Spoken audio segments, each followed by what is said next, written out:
Hello friends, स्वागत है आपका जीके लाइव पाठशाला में।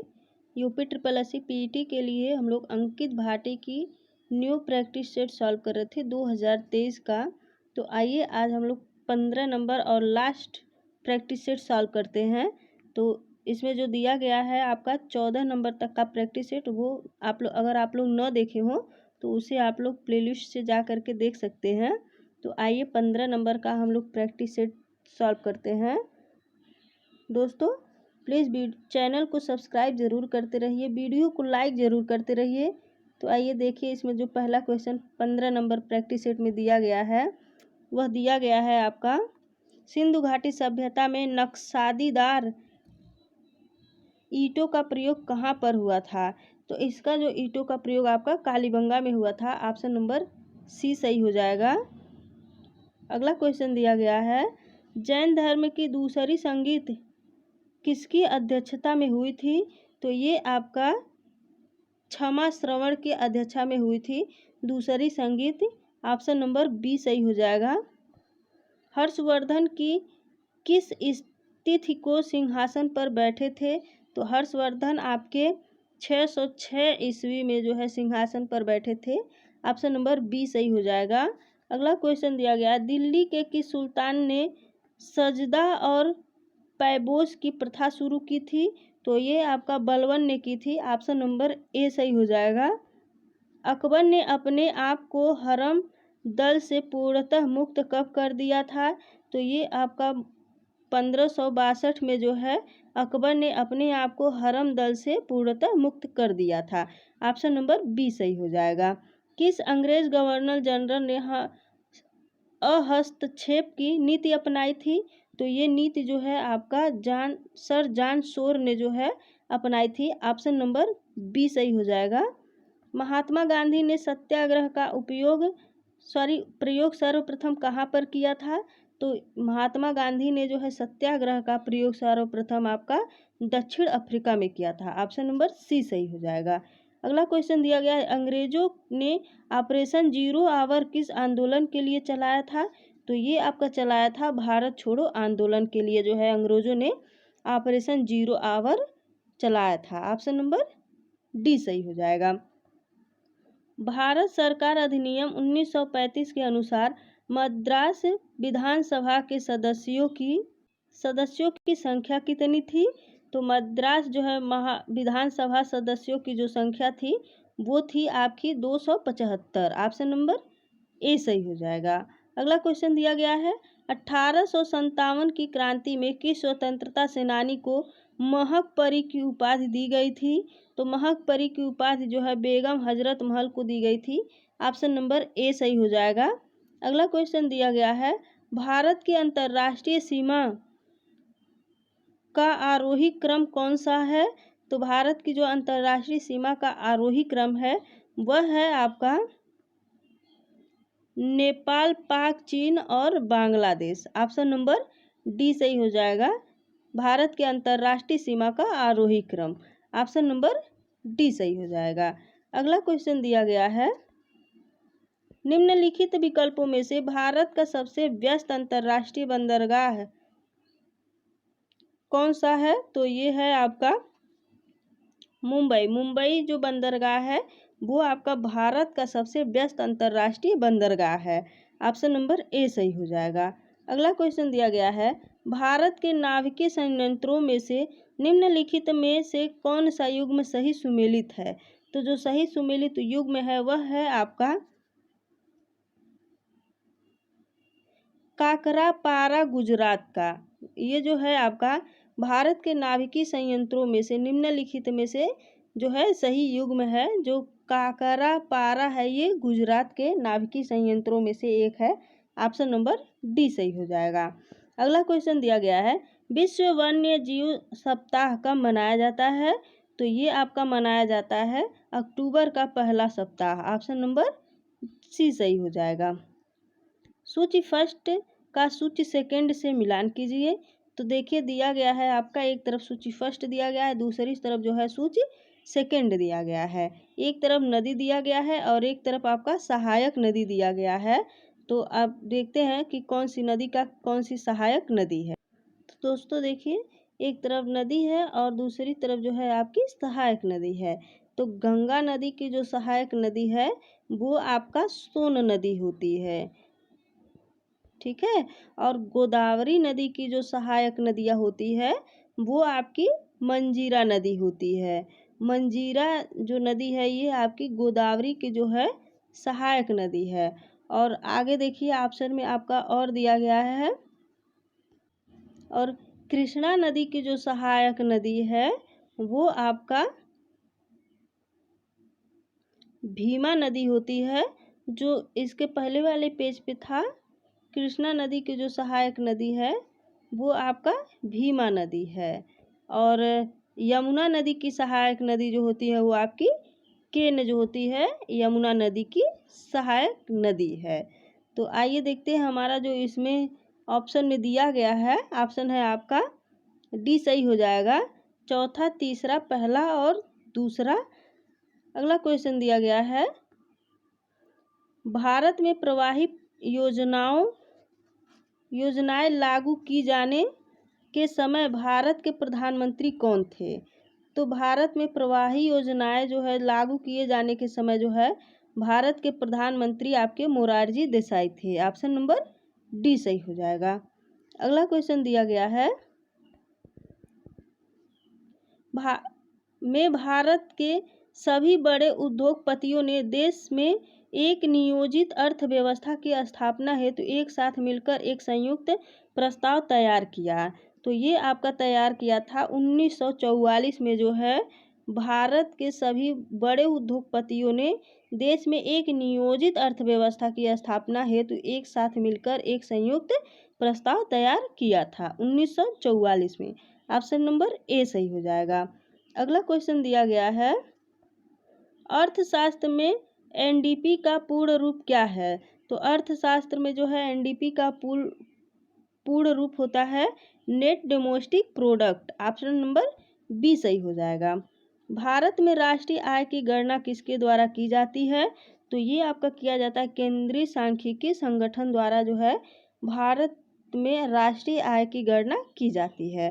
अगला क्वेश्चन दिया गया है, सेंसेक्स बॉम्बे स्टॉक एक्सचेंज की शीर्ष कंपनियों का एक सूचकांक है। तो ये है आपका 30 सूचकांक है। ऑप्शन नंबर सी सही हो जाएगा। अगला क्वेश्चन दिया गया है, 103वां संवैधानिक संशोधन किससे संबंधित है? 103वां संवैधानिक संशोधन जो है ये आपका आर्थिक रूप से पिछड़े वर्गों के लिए जो है संशोधित है। ऑप्शन नंबर ए सही हो जाएगा। अगला क्वेश्चन दिया गया है, भारत के संविधान के ऊपर सबसे अधिक प्रभाव निम्नलिखित में से किसका माना जाता है? तो ये आपका माना जाता है सोवियत रूस का संविधान जो है भारत के संविधान के ऊपर सबसे अधिक प्रभाव निम्नलिखित में से माना जाता है सोवियत रूस का संविधान। ऑप्शन नंबर बी सही हो जाएगा। अगला क्वेश्चन दिया गया है, भारत में राष्ट्रपति किस अनुच्छेद के अंतर्गत राष्ट्रपति शासन घोषित करता है? तो ये आपका घोषित करता है अनुच्छेद 356 में करता है। ऑप्शन नंबर बी सही हो जाएगा। अगला क्वेश्चन दिया गया है, भारत के संविधान के ऊपर सबसे अधिक प्रभाव निम्नलिखित में से जो है आपका भारत सरकार अधिनियम 1935 जो है सबसे अधिक प्रभाव माना जाता है। ऑप्शन नंबर डी सही होगा, सी नहीं सही होगा, ये हम आपको भी गलत बता दिए हैं। तो आइए अगला क्वेश्चन देखते हैं। 24 नंबर क्वेश्चन थोड़ा सा लॉन्ग है बट देखते हैं। सूची फर्स्ट को सूची सेकंड के साथ सुमेलित कीजिए तथा दिए गए कूट से सही उत्तर का चयन कीजिए। तो जो हमारा सूची फर्स्ट और सूची सेकंड दिया गया है तो इसमें आइए देखते हैं। हमारा जो सूची फर्स्ट है दिया गया है आपका जो 7वीं अनुसूची है, ये आपका 7वीं जो अनुसूची है, पहला जो है ये आपका संघ राज्य तथा समवर्ती सूचियों से जो है मिलता है। और 8वीं अनुसूची जो है ये आपका मिलता है भाषाओं से है 8वीं अनुसूची में। और 9वीं अनुसूची में जो दिया गया है 9वीं अनुसूची जो है ये आपका होता है कुछ अधिनियमों का विधिमान्यकरण जो है ये 9वीं अनुसूची में आती है। और 10वीं अनुसूची जो होती है ये आपका होता है दल परिवर्तन के आधार पर निर्भरता, तो ये आपका होता है 10वीं अनुसूची में होती है। तो ये आपका देखिए ये चौथा है, और ये आपका पहले पे है, और ये आपका दूसरे पे है, और ये आपका तीसरे पे है।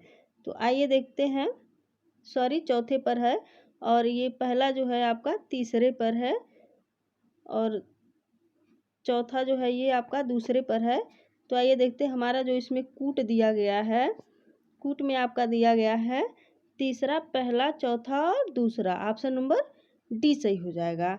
अगला क्वेश्चन दिया गया, राज्यसभा धन विधेयक पर अपनी सहमत कितने दिनों तक रोक सकती है? तो ये रोक सकती है आपका 14 दिनों तक। ऑप्शन नंबर ए सही हो जाएगा। न्यूटन के गति के प्रथम नियम से किस राशि की परिभाषा मिलती है?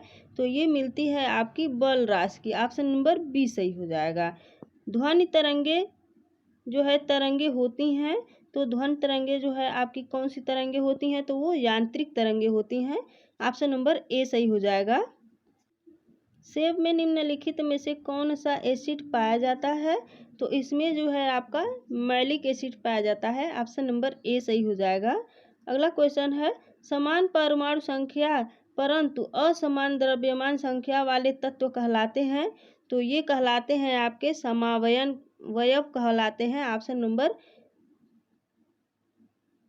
29 समस्थानिक कहलाते हैं।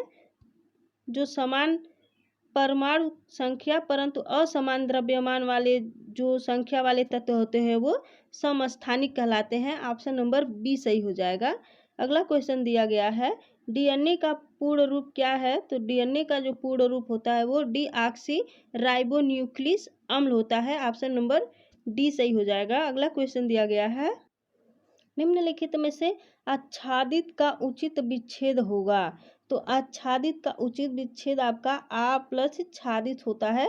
ऑप्शन नंबर डी सही हो जाएगा।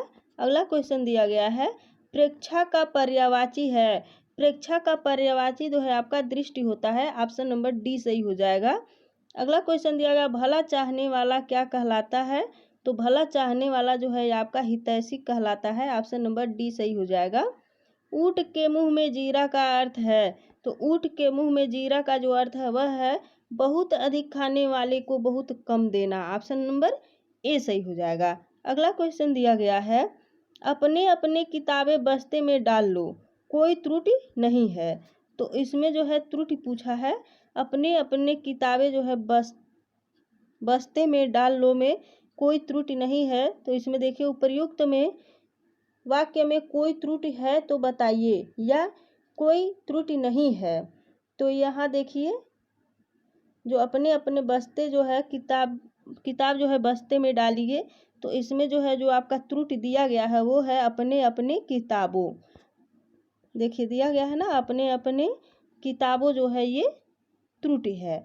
ऑप्शन नंबर ए सही हो जाएगा। अगला क्वेश्चन दिया गया है, फ्रांस से प्राप्त 5वीं पनडुब्बी जो कलवरी श्रेणी की है उसका नाम क्या है? तो उसका जो नाम है वह होता है आपका वागीर है। ऑप्शन नंबर बी सही हो जाएगा। अगला क्वेश्चन दिया गया है, अंधता नियंत्रण पॉलिसी पहली बार किस राज्य द्वारा लागू की गई? तो ये आपका राजस्थान द्वारा लागू की गई। ऑप्शन नंबर डी सही हो जाएगा। पुरुष हॉकी विश्व कप 2023 का टाइटल किसने जीता? तो इसने जो है आपकी जर्मनी ने जीता है। पुरुष हॉकी विश्व कप 2023 का जो है टाइटल जर्मनी ने जीता है। ऑप्शन नंबर डी सही हो जाएगा। अगला क्वेश्चन दिया गया है, केंद्रीय बजट 2023 में भारतीय रेलवे के लिए कितने रुपए परिव्यय पूंजी के रूप में आवंटित किए गए हैं? तो इसमें जो है आपके जो आवंटित किए गए हैं वो 2.40 लाख करोड़ जो है किए गए हैं। ऑप्शन नंबर बी सही हो जाएगा। अगला क्वेश्चन दिया गया है, किस देश में हिंदी पीठ स्थापित करने के लिए वहाँ की सवरागमुआ विश्वविद्यालय के साथ समझौता हुआ है? तो ये हुआ है आपका श्रीलंका के।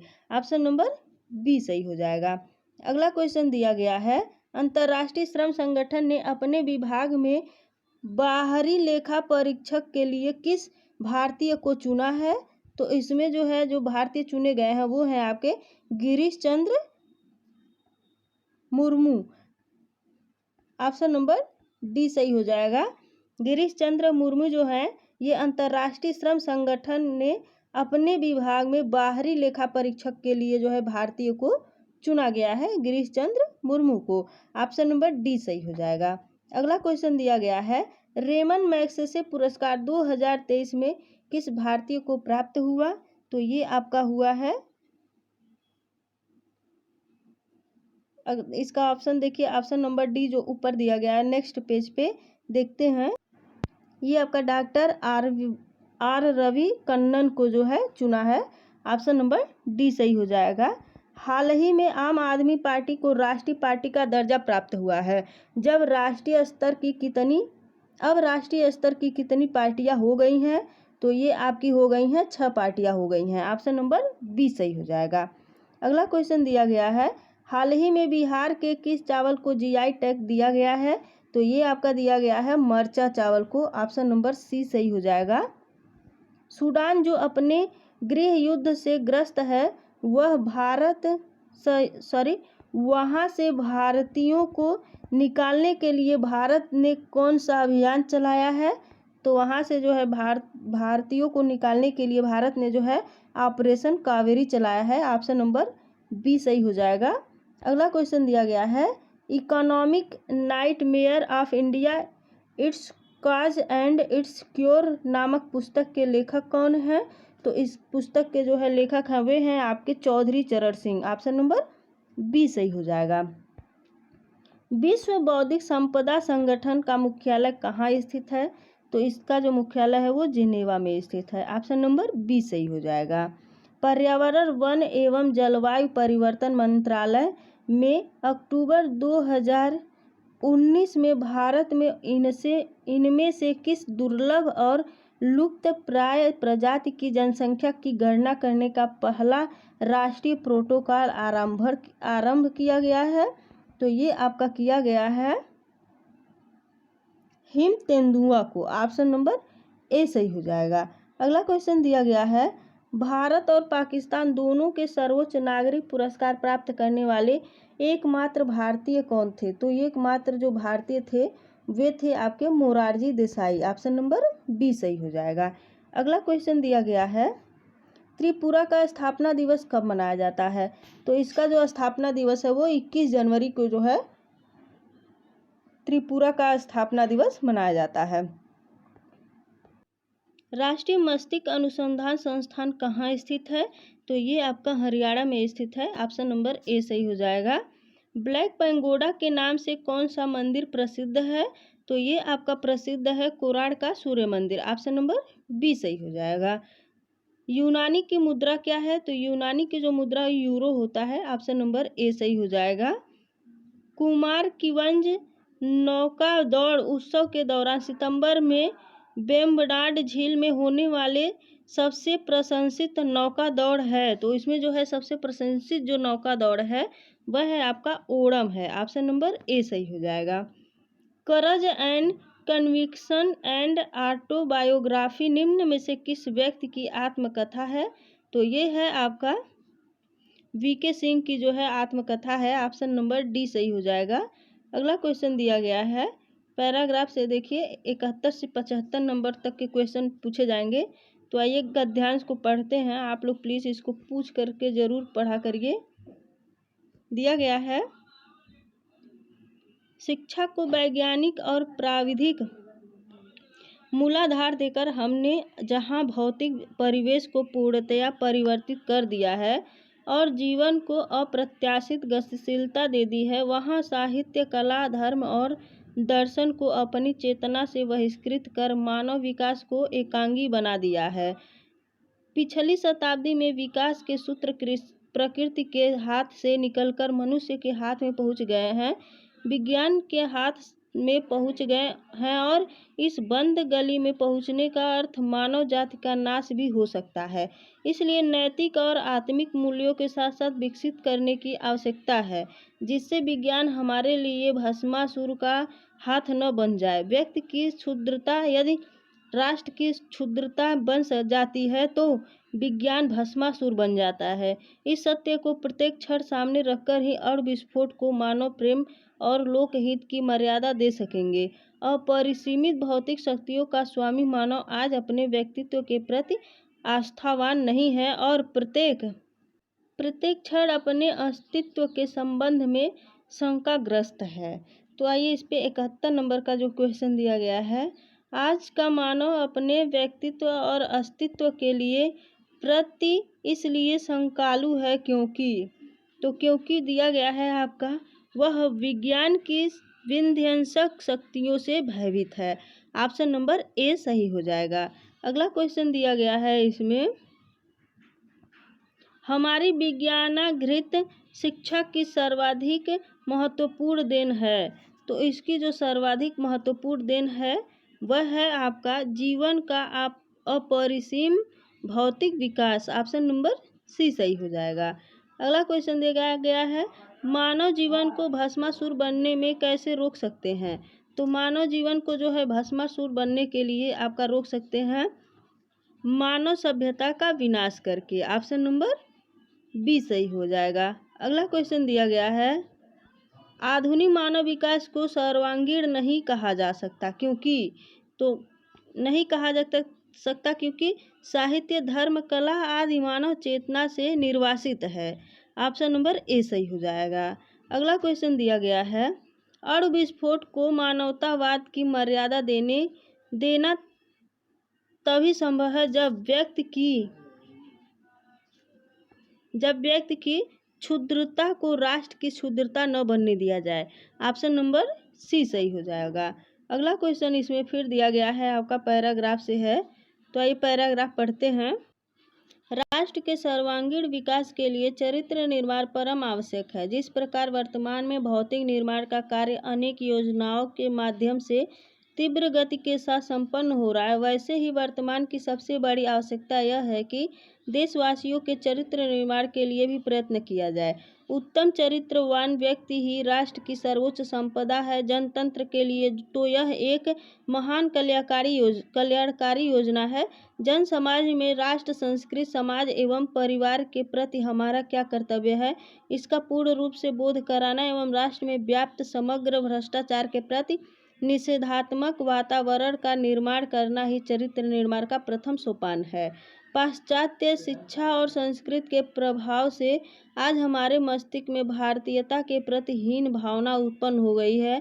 चरित्र निर्माण जो कि बाल्यावस्था से ही ऋषिकुल, गुरुकुल, आचार्य कुल की शिक्षा के द्वारा प्राचीन समय से किया जाता था, आज की लॉर्ड मैकाले की शिक्षा पद्धति से संचालित स्कूलों एवं कॉलेजों के लिए यह हास्यास्पद विषय बन गया है। आज यदि कोई पुरातन संस्कारी विद्यार्थी संध्या वंदन या शिखा सूत्र रख कर भारतीय संस्कृतमय जीवन बिताता है तो अन्य छात्र उसे बुद्ध या अप्रगतिशील कहकर उसका मजाक उड़ाते हैं।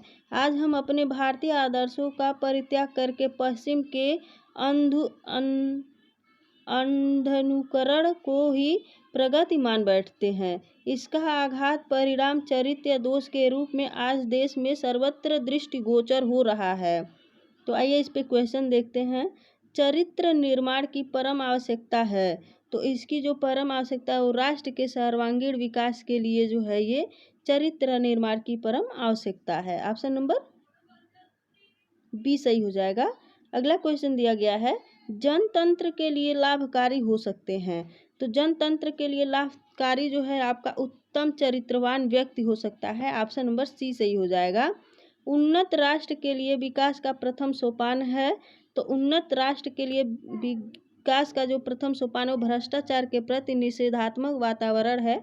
ऑप्शन नंबर ए सही हो जाएगा। अप्रगतिशील रूप में मजाक उड़ाया जाता है जो होता है वो आपका होता है भारतीय संस्कृति में जीवन बिताता है। ऑप्शन नंबर डी सही हो जाएगा। अगला क्वेश्चन दिया गया है, भारतीयता के प्रति हीन भावना का कारण है। तो इसके प्रति जो हीन भावना का कारण वो प्राचीन गुरुकुल की शिक्षा पद्धति है। जो हीन भावना है वो होता है आपका लॉर्ड मैकाले की शिक्षा पद्धति। ऑप्शन नंबर बी सही हो जाएगा। तो दोस्तों ये रहा हमारा अंकित भाटी सर की न्यू प्रैक्टिस सेट। वीडियो अगर आपको अच्छी लगे तो प्लीज़ चैनल को सब्सक्राइब करिए, वीडियो को लाइक करिए, शेयर करिए। धन्यवाद।